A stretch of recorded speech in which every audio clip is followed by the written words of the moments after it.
বিশিষ্ট শিশু সাহিত্যিক ও কবি ভবানীপ্রসাদ মজুমদারের লেখা একটি মজাদার ছোটদের ছোট্ট ছড়া আজ আমি পাঠ করে শোনাব।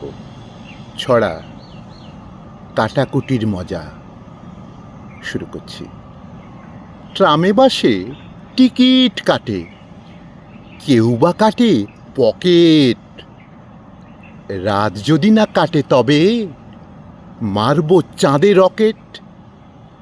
বুড়ো বুড়ি তিলক কাটে, চ্যাংড়া কাটে টেরি। মুখে মুখেই ছড়া কাটে পঞ্চীভূতি নেড়ি।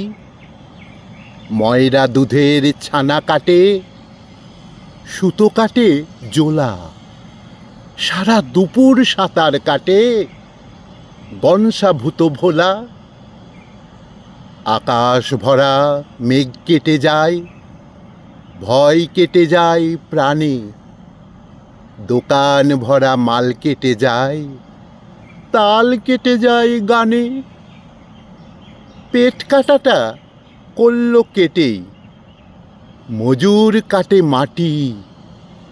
বাগদি বুড়ির সারাটা দিন কথা কাটাকাটি।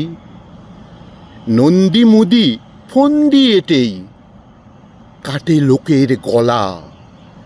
কথায় কথায় ফোড়ন কাটা, পাশ কাটিয়ে চলা। অঙ্ক কাটা, মাইনে কাটা, পুজোয় কাটাই ছুটি। সারাটা দিন সেলেট নিয়েই খেলছি কাটাকুটি। সারাটা দিন সেলেট নিয়েই খেলছি কাটাকুটি।